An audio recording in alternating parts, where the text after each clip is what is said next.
ದಶರಥ್ ಮಾಂಝಿ ಬೆಟ್ಟವನ್ನು ಸೋಲಿಸಿದ ಸಾಮಾನ್ಯ ಮನುಷ್ಯ.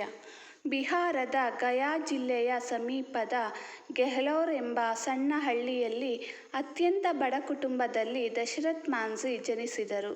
ಅವರು ಸಮಾಜದ ಅತ್ಯಂತ ಹಿಂದುಳಿದ ಸಮುದಾಯಕ್ಕೆ ಸೇರಿದವರಾಗಿದ್ದರು. ಬಾಲ್ಯದಿಂದಲೇ ಬಡತನ, ಹಸಿವು ಮತ್ತು ಕಷ್ಟಗಳು ಅವರ ಜೀವನದ ಭಾಗವಾಗಿದ್ದವು. ಶಾಲೆಗೆ ಹೋಗುವ ಅವಕಾಶವೂ ಅವರಿಗೆ ಸಿಗಲಿಲ್ಲ. ಚಿಕ್ಕ ವಯಸ್ಸಿನಲ್ಲೇ ಕೂಲಿ ಕೆಲಸ ಮಾಡಿ ಕುಟುಂಬವನ್ನು ನಡೆಸಬೇಕಾಯಿತು. ಗೆಹ್ಲೋರ್ ಹಳ್ಳಿಯ ಜನರ ಬದುಕನ್ನು ಒಂದು ದೊಡ್ಡ ಬೆಟ್ಟವೇ ನಿಯಂತ್ರಿಸುತ್ತಿತ್ತು. ಆಸ್ಪತ್ರೆ, ಶಾಲೆ, ಮಾರುಕಟ್ಟೆ ಯಾವುದಕ್ಕೆ ಹೋಗಬೇಕಾದರೂ ಬೆಟ್ಟವನ್ನು ಸುತ್ತಿ ಹಲವು ಕಿಲೋಮೀಟರ್ ದೂರ ನಡೆಯಬೇಕಾಗುತ್ತಿತ್ತು. ತುರ್ತು ಪರಿಸ್ಥಿತಿಯಲ್ಲಿ ಈ ದಾರಿ ಜನರ ಜೀವವನ್ನೇ ಕಸಿದುಕೊಳ್ಳುತ್ತಿತ್ತು. ದಶರಥ್ ತಮ್ಮ ಪತ್ನಿ ಫಾಲ್ಗುನಿ ದೇವಿಯನ್ನು ಬಹಳ ಪ್ರೀತಿಸುತ್ತಿದ್ದರು. ಅವರು ಪ್ರತಿದಿನ ಬೆಟ್ಟ ದಾಟಿ ತಮ್ಮ ಗಂಡನಿಗೆ ಊಟ ತಂದುಕೊಡುತ್ತಿದ್ದರು. ಒಂದು ದಿನ ಬೆಟ್ಟದ ಕಲ್ಲುಗಳ ನಡುವೆ ಕಾಲು ಜಾರಿ ಅವರು ಗಂಭೀರವಾಗಿ ಗಾಯಗೊಂಡರು. ಸರಿಯಾದ ರಸ್ತೆ ಇಲ್ಲದ ಕಾರಣ ಅವರನ್ನು ಸಮಯಕ್ಕೆ ಆಸ್ಪತ್ರೆಗೆ ಕರೆದೊಯ್ಯಲು ಸಾಧ್ಯವಾಗಲಿಲ್ಲ. ಚಿಕಿತ್ಸೆ ಸಿಗುವ ಮೊದಲೇ ಅವರು ಮೃತಪಟ್ಟರು. ಈ ಘಟನೆ ದಶರಥ್ ಮಾಂಝಿಯ ಜೀವನವನ್ನೇ ಬದಲಿಸಿತು. ಅವರು ತಮ್ಮ ಪತ್ನಿಯನ್ನು ಮಾತ್ರ ಕಳೆದುಕೊಂಡಿರಲಿಲ್ಲ, ಇಂತಹ ರಸ್ತೆ ಇಲ್ಲದ ಕಾರಣ ಇನ್ನೂ ಎಷ್ಟೋ ಜನರು ಇದೇ ರೀತಿಯಾಗಿ ಜೀವ ಕಳೆದುಕೊಳ್ಳುತ್ತಿದ್ದಾರೆ ಎಂಬ ನೋವು ಅವರನ್ನು ಕಾಡಿತು. ಆ ದಿನ ಅವರು ಒಂದು ಅಸಾಧ್ಯವೆನಿಸಿದ ನಿರ್ಧಾರ ಕೈಗೊಂಡರು. ಈ ಬೆಟ್ಟವೇ ಜನರ ಜೀವಕ್ಕೆ ಅಡ್ಡಿಯಾಗಿದ್ದರೆ ನಾನು ಈ ಬೆಟ್ಟವನ್ನೇ ಒಡೆದು ರಸ್ತೆ ಮಾಡುತ್ತೇನೆ. ಗ್ರಾಮದವರು ಈ ಮಾತು ಕೇಳಿ ನಕ್ಕರು. ಒಬ್ಬ ಮನುಷ್ಯ ಬೆಟ್ಟ ಒಡೆಯುತ್ತಾನಾ ಎಂದು ಅಪಹಾಸ್ಯ ಮಾಡಿದರು. ಆದರೆ ದಶರಥ್ ಯಾರ ಮಾತನ್ನು ಲೆಕ್ಕಿಸದೆ ಒಂದು ಸುತ್ತಿಗೆ ಮತ್ತು ಒಂದು ಉಳಿಯನ್ನು ಖರೀದಿಸಿದರು. ತಮ್ಮ ಬಳಿ ಇದ್ದ ಸ್ವಲ್ಪ ಆಸ್ತಿಯನ್ನು ಮಾರಬೇಕಾಯಿತು. ಹೀಗೆ ಆರಂಭವಾಯಿತು ಇತಿಹಾಸ ನಿರ್ಮಿಸಿದ ಹೋರಾಟ. ಪತ್ನಿ ಫಾಲ್ಗುನಿ ದೇವಿಯ ಮರಣದ ನಂತರ ದಶರಥ್ ಮಾಂಝಿಯ ಮನಸ್ಸು ಸಂಪೂರ್ಣ ಬದಲಾಗಿತ್ತು. ತಮ್ಮ ದುಃಖವನ್ನು ಅವರು ಕಣ್ಣೀರಿನಲ್ಲಿ ಮುಳುಗಿಸಲಿಲ್ಲ, ಅದನ್ನು ಸಂಕಲ್ಪವಾಗಿ ಪರಿವರ್ತಿಸಿದರು. ಮರುದಿನವೇ ಅವರು ಹತ್ತಿರದ ಮಾರುಕಟ್ಟೆಗೆ ತೆರಳಿ ಒಂದು ಸುತ್ತಿಗೆ ಮತ್ತು ಉಳಿ ಖರೀದಿಸಿದರು. ದುಬಾರಿ ಯಂತ್ರಗಳಿರಲಿಲ್ಲ, ಸರ್ಕಾರದ ಸಹಾಯ ಇರಲಿಲ್ಲ. ಅವರ ಬಳಿ ಇದ್ದದ್ದು ಕೇವಲ ದೃಢ ನಿಶ್ಚಯ. ಮೊದಲ ದಿನ ಅವರು ಬೆಟ್ಟದ ಒಂದು ಭಾಗಕ್ಕೆ ಉಳಿ ಇಟ್ಟು ಸುತ್ತಿಗೆಯಿಂದ ಹೊಡೆದರು. ಕಲ್ಲು ಸ್ವಲ್ಪ ಮಾತ್ರ ಒಡೆಯಿತು. ಎರಡನೇ ಹೊಡೆತ, ಮೂರನೇ ಹೊಡೆತ. ದಿನವಿಡೀ ಶ್ರಮಿಸಿದರೂ ಕೆಲವೇ ಇಂಚುಗಳಷ್ಟು ಕೆಲಸ ಆಯಿತು. ಗ್ರಾಮದ ಜನರು ನೋಡಿ ನಗತೊಡಗಿದರು. ಇವನು ಹುಚ್ಚನಾಗಿದ್ದಾನೆ, ಒಬ್ಬನೇ ಮನುಷ್ಯ ಬೆಟ್ಟ ಒಡೆಯುತ್ತಾನಾ? ಇದು ಜೀವಮಾನದಲ್ಲೂ ಮುಗಿಯುವುದಿಲ್ಲ. ಇಂತಹ ಮಾತುಗಳು ಪ್ರತಿದಿನ ಅವರ ಕಿವಿಗೆ ಬೀಳುತ್ತಿದ್ದವು. ಆದರೆ ದಶರಥ್ ಮಾಂಝಿ ಉತ್ತರ ಕೊಡಲಿಲ್ಲ. ಅವರ ಉತ್ತರ ಸುತ್ತಿಗೆಯ ಪ್ರತಿಯೊಂದು ಹೊಡೆತವಾಗಿತ್ತು. ಬೆಳಗ್ಗೆ ಕೂಲಿ ಕೆಲಸ ಮಾಡಿ ಹೊಟ್ಟೆಪಾಡು ನಡೆಸುತ್ತಿದ್ದರು. ಸಂಜೆ ಮತ್ತು ರಾತ್ರಿ ಬೆಟ್ಟದ ಮೇಲೆ ದುಡಿಯುತ್ತಿದ್ದರು. ಬೇಸಿಗೆಯ ಬಿಸಿಲು, ಮಳೆ, ಚಳಿ ಯಾವುದೂ ಅವರನ್ನು ತಡೆಯಲಿಲ್ಲ. ಕೆಲವೊಮ್ಮೆ ಕೈಗಳು ರಕ್ತದಿಂದ ತುಂಬುತ್ತಿದ್ದವು, ಬೆರಳುಗಳಿಗೆ ಗಾಯವಾಗುತ್ತಿತ್ತು. ಆದರೂ ಅವರು ಕೆಲಸ ನಿಲ್ಲಿಸಲಿಲ್ಲ. ಸ್ವಲ್ಪ ಸ್ವಲ್ಪವಾಗಿ ಬೆಟ್ಟದಲ್ಲಿ ಒಂದು ಸಣ್ಣ ದಾರಿ ಕಾಣಿಸತೊಡಗಿತು. ಮೊದಲಿಗೆ ಹಾಸ್ಯ ಮಾಡಿದ ಕೆಲವರು ನಂತರ ಆಶ್ಚರ್ಯದಿಂದ ನೋಡತೊಡಗಿದರು. ದಶರಥ್ ಅವರ ಮನಸ್ಸಿನಲ್ಲಿ ಒಂದೇ ಮಾತು ಇತ್ತು. ನನ್ನ ಹೆಂಡತಿಗೆ ಸಮಯಕ್ಕೆ ಚಿಕಿತ್ಸೆ ಸಿಕ್ಕಿದ್ದರೆ ಅವಳು ಬದುಕಿರುತ್ತಿದ್ದಳು. ಇನ್ನು ಮುಂದೆ ಇದೇ ಕಾರಣಕ್ಕೆ ಮತ್ತೊಬ್ಬರು ಜೀವ ಕಳೆದುಕೊಳ್ಳಬಾರದು. ಆ ಸಂಕಲ್ಪವೇ ಅವರಿಗೆ ಪ್ರತಿದಿನ ಹೊಸ ಶಕ್ತಿಯನ್ನು ನೀಡಿತು. 1 ವರ್ಷ ಕಳೆಯಿತು, 2 ವರ್ಷಗಳು ಕಳೆದವು. ಆದರೂ ಅವರು ಕೈಬಿಡಲಿಲ್ಲ. ಇದು ಸಾಮಾನ್ಯ ರಸ್ತೆ ನಿರ್ಮಾಣವಲ್ಲ, ಇದು ಒಬ್ಬ ಸಾಮಾನ್ಯ ಮನುಷ್ಯನ ಅಚಲ ಮನೋಬಲದ ಇತಿಹಾಸವಾಗಿತ್ತು. 10 ವರ್ಷಗಳು ಕಳೆದರೂ ದಶರಥ್ ಮಾಂಝಿಯ ಕೈಯಿಂದ ಸುತ್ತಿಗೆ ಮತ್ತು ಉಳಿ ಕೆಳಗಿಳಿಯಲಿಲ್ಲ. ಪ್ರತಿದಿನವೂ ಅವರು ಬೆಟ್ಟದ ಮೇಲೆಯೇ ಕೆಲಸ ಮಾಡುತ್ತಿದ್ದರು. ಬೆಳಗ್ಗೆ ಕೂಲಿ ಕೆಲಸ, ಸಂಜೆ ಬೆಟ್ಟದ ಕಲ್ಲು ಒಡೆಯುವುದು. ಇದೇ ಅವರ ದಿನಚರಿಯಾಗಿತ್ತು. ಅವರ ಕೈಗಳಲ್ಲಿ ಆಳವಾದ ಗಾಯಗಳಾಗಿದ್ದವು, ಕಾಲುಗಳಲ್ಲಿ ಬಿರುಕುಗಳು ಮೂಡಿದ್ದವು. ಕೆಲವೊಮ್ಮೆ ಹಸಿವಿನಲ್ಲೇ ಕೆಲಸ ಮಾಡಬೇಕಾಗುತ್ತಿತ್ತು. ಆದರೂ ಅವರು ತಮ್ಮ ಸಂಕಲ್ಪವನ್ನು ಬಿಟ್ಟುಕೊಡಲಿಲ್ಲ. ಆರಂಭದಲ್ಲಿ ಅವರನ್ನು ಹುಚ್ಚ ಎಂದು ಹಾಸ್ಯ ಮಾಡಿದ್ದ ಗ್ರಾಮಸ್ಥರು ಈಗ ಬೆಟ್ಟದಲ್ಲಿ ಮೂಡುತ್ತಿರುವ ದಾರಿಯನ್ನು ನೋಡುತ್ತಿದ್ದರು. ಪ್ರತಿದಿನ ಕಲ್ಲುಗಳು ಸ್ವಲ್ಪ ಸ್ವಲ್ಪವಾಗಿ ಕುಸಿಯುತ್ತಿದ್ದುದು ಎಲ್ಲರಿಗೂ ಗೋಚರಿಸಿತು. ಕೆಲವರು ಅವರಿಗೆ ಕುಡಿಯುವ ನೀರು ತಂದು ಕೊಡುತ್ತಿದ್ದರು, ಕೆಲವರು ಊಟ ಹಂಚಿಕೊಳ್ಳುತ್ತಿದ್ದರು, ಕೆಲವರು ಪ್ರೋತ್ಸಾಹದ ಮಾತು ಹೇಳುತ್ತಿದ್ದರು. ಆದರೆ ಬೆಟ್ಟವನ್ನು ಒಡೆಯುವ ಕೆಲಸವನ್ನು ದಶರಥ್ ಮಾಂಝಿಯೇ ಮುಂದುವರಿಸಿದರು.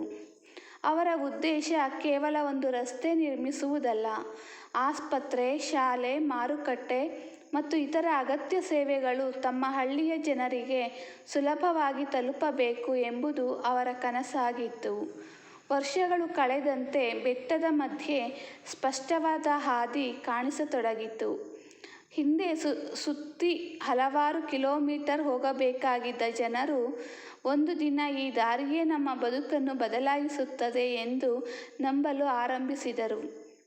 ದಶರಥ್ ಮಾಂಝಿ ಯಾವುದೇ ಪ್ರಶಸ್ತಿ, ಹಣ ಅಥವಾ ಖ್ಯಾತಿಗಾಗಿ ದುಡಿಯಲಿಲ್ಲ. ಅವರ ಮನಸ್ಸಿನಲ್ಲಿ ಒಂದೇ ಗುರಿ ಇತ್ತು: ಇನ್ನು ಮುಂದೆ ರಸ್ತೆ ಇಲ್ಲದ ಕಾರಣ ಯಾರೂ ತಮ್ಮ ಪ್ರೀತಿಪಾತ್ರರನ್ನು ಕಳೆದುಕೊಳ್ಳಬಾರದು. ಅವರು ಕೆಲಸವನ್ನು ಮುಂದುವರಿಸಿದರು. ಒಂದು ದಿನ ಅವರ ಪರಿಶ್ರಮ ಇಡೀ ದೇಶದ ಗಮನ ಸೆಳೆಯುವಂತಹ ಸಾಧನೆಯಾಗಿ ರೂಪುಗೊಳ್ಳಲಿತ್ತು. ಕಾಲ ಯಾರಿಗಾಗಿ ನಿಲ್ಲುವುದಿಲ್ಲ. ವರ್ಷಗಳು ಕಳೆಯುತ್ತಲೇ ಹೋದವು, ಆದರೆ ದಶರಥ್ ಮಾಂಝಿಯ ಸಂಕಲ್ಪ ಮಾತ್ರ ಎಂದಿಗೂ ಬದಲಾಗಲಿಲ್ಲ. ಸುಮಾರು 22 ವರ್ಷಗಳ ಕಾಲ ಅವರು ಪ್ರತಿದಿನ ಸುತ್ತಿಗೆ ಮತ್ತು ಉಳಿಯಿಂದ ಬೆಟ್ಟವನ್ನು ಕೊರೆದು ಕೆಲಸ ಮಾಡಿದರು. ಯಂತ್ರಗಳಿರಲಿಲ್ಲ, ಸರ್ಕಾರದ ನೆರವಿರಲಿಲ್ಲ, ದೊಡ್ಡ ತಂಡವೂ ಇರಲಿಲ್ಲ. ಅವರ ಜೊತೆಗಿದ್ದದ್ದು ಕೇವಲ ಅಚಲವಾದ ಮನೋಬಲ. ಕೊನೆಗೆ ಅವರ ಕನಸು ನನಸಾಯಿತು. ಬೆಟ್ಟದ ನಡುವೆ ಒಂದು ಹೊಸ ದಾರಿ ಮೂಡಿತ್ತು. ಹಿಂದೆ ಜನರು ಬೆಟ್ಟವನ್ನು ಸುತ್ತಿ ಸುಮಾರು 55 ಕಿಲೋಮೀಟರ್ ಪ್ರಯಾಣ ಮಾಡಬೇಕಾಗಿದ್ದರೆ, ಈ ಹೊಸ ರಸ್ತೆಯಿಂದ ಆ ದೂರವು ಸುಮಾರು 15 ಕಿಲೋಮೀಟರ್ಗೆ ಇಳಿಯಿತು. ಇದು ಹಳ್ಳಿಯ ಜನರ ಜೀವನದಲ್ಲಿ ದೊಡ್ಡ ಬದಲಾವಣೆಯನ್ನು ತಂದಿತು. ರೋಗಿಗಳನ್ನು ಆಸ್ಪತ್ರೆಗೆ ಬೇಗ ಕರೆದೊಯ್ಯಲು ಸಾಧ್ಯವಾಯಿತು. ಮಕ್ಕಳು ಶಾಲೆಗೆ ಸುಲಭವಾಗಿ ಹೋಗಲಾರಂಭಿಸಿದರು. ರೈತರು ತಮ್ಮ ಬೆಳೆಗಳನ್ನು ಮಾರುಕಟ್ಟೆಗೆ ಕಡಿಮೆ ಸಮಯದಲ್ಲಿ ತಲುಪಿಸಬಹುದಾಯಿತು. ವರ್ಷಗಳ ಕಾಲ ಜನರನ್ನು ಬೇರ್ಪಡಿಸಿದ್ದ ಬೆಟ್ಟ ಈಗ ಅವರನ್ನು ಸಂಪರ್ಕಿಸುವ ದಾರಿಯಾಯಿತು. ಒಮ್ಮೆ ಅವರನ್ನು ಹುಚ್ಚ ಎಂದು ನಗುತ್ತಿದ್ದ ಜನರೇ ಈಗ ಗೌರವದಿಂದ ನೋಡತೊಡಗಿದರು. ಅವರ ಪರಿಶ್ರಮದ ಮುಂದೆ ಎಲ್ಲರೂ ತಲೆಬಾಗಿದರು. ದಶರಥ್ ಮಾಂಝಿಯ ಸಾಧನೆ ದೇಶದ ಗಮನ ಸೆಳೆಯಿತು. ಪತ್ರಿಕೆಗಳು ಅವರ ಬಗ್ಗೆ ಬರೆಯಲು ಆರಂಭಿಸಿದವು. ದೂರದೂರಿನಿಂದ ಜನರು ಅವರನ್ನು ಭೇಟಿ ಮಾಡಲು ಬಂದರು. ನಂತರ ಅವರು ಮೌಂಟನ್ ಮ್ಯಾನ್ ಎಂಬ ಹೆಸರಿನಿಂದ ಪ್ರಸಿದ್ಧರಾದರು. ಅವರ ಜೀವನವು ಒಂದು ದೊಡ್ಡ ಪಾಠವನ್ನು ಕಲಿಸುತ್ತದೆ: ಸಾಧನಗಳು ಕಡಿಮೆ ಇದ್ದರೂ ಸಂಕಲ್ಪ ದೃಢವಾಗಿದ್ದರೆ ಅಸಾಧ್ಯವೆನಿಸುವ ಕೆಲಸವು ಸಾಧ್ಯ. ದಶರಥ್ ಮಾಂಝಿ 2007ರಲ್ಲಿ ನಿಧನರಾದರು.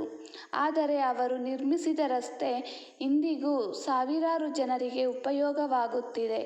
ಅವರ ಹೆಸರು ಭಾರತದ ಇತಿಹಾಸದಲ್ಲಿ ದೃಢ ಸಂಕಲ್ಪದ ಸಂಕೇತವಾಗಿ ಉಳಿದಿದೆ. ದಶರಥ್ ಮಾಂಝಿ ರಸ್ತೆ ನಿರ್ಮಿಸಿದ ನಂತರ ಗೆಹ್ಲೋರ್ ಮತ್ತು ಸುತ್ತಮುತ್ತಲಿನ ಹಳ್ಳಿಗಳ ಜನರ ಜೀವನದಲ್ಲಿ ಮಹತ್ತರ ಬದಲಾವಣೆಗಳು ಕಂಡುಬಂದವು. ಹಿಂದೆ ಬೆಟ್ಟದ ಕಾರಣದಿಂದ ಬೇರ್ಪಟ್ಟಿದ್ದ ಹಳ್ಳಿಗಳು ಈಗ ಪರಸ್ಪರ ಸಂಪರ್ಕಗೊಂಡವು. ಮಕ್ಕಳು ಶಾಲೆಗೆ ತಲುಪುವುದು ಸುಲಭವಾಯಿತು. ರೋಗಿಗಳನ್ನು ಆಸ್ಪತ್ರೆಗೆ ಸಮಯಕ್ಕೆ ಕರೆದೊಯ್ಯುವ ಅವಕಾಶ ಹೆಚ್ಚಾಯಿತು. ರೈತರು ತಮ್ಮ ಬೆಳೆಗಳನ್ನು ಮಾರುಕಟ್ಟೆಗೆ ಕಡಿಮೆ ಸಮಯದಲ್ಲಿ ಸಾಗಿಸಬಹುದಾಯಿತು. ದಶರಥ್ ಮಾಂಝಿ ತಮ್ಮ ಸಾಧನೆಯನ್ನು ಎಂದಿಗೂ ತಮ್ಮ ವೈಯಕ್ತಿಕ ವಿಜಯವೆಂದು ನೋಡಲಿಲ್ಲ. ಅವರು ಯಾವಾಗಲೂ ಹೇಳುತ್ತಿದ್ದ ಭಾವನೆ ಒಂದೇ: ಜನರಿಗೆ ಅನುಕೂಲವಾಗಬೇಕು. ಅವರ ಕೆಲಸದ ಹಿಂದೆ ಹಣ, ಖ್ಯಾತಿ ಅಥವಾ ಅಧಿಕಾರದ ಆಸೆ ಇರಲಿಲ್ಲ. ಸಮಾಜದ ಒಳಿತಿನ ಸಂಕಲ್ಪ ಮಾತ್ರ ಇತ್ತು.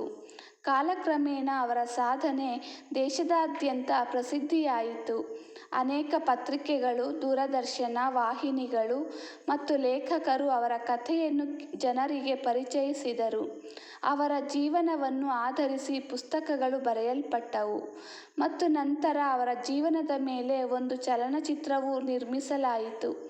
ಹೀಗೆ ಅವರ ಹೋರಾಟ ಭಾರತದಾದ್ಯಂತ ಲಕ್ಷಾಂತರ ಜನರಿಗೆ ಸ್ಫೂರ್ತಿಯಾಯಿತು. ದಶರಥ್ ಮಾಂಝಿ 2007 ಆಗಸ್ಟ್ 17ರಂದು ನಿಧನರಾದರು.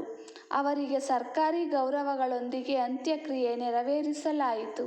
ಆದರೆ ಅವರ ನಿಜವಾದ ಗೌರವ ಯಾವುದೇ ಪ್ರಶಸ್ತಿಯಲ್ಲ, ಅವರು ನಿರ್ಮಿಸಿದ ರಸ್ತೆ ಮತ್ತು ಅದರ ಮೂಲಕ ಉತ್ತಮ ಜೀವನ ಕಂಡ ಸಾವಿರಾರು ಜನರ ಕೃತಜ್ಞತೆ.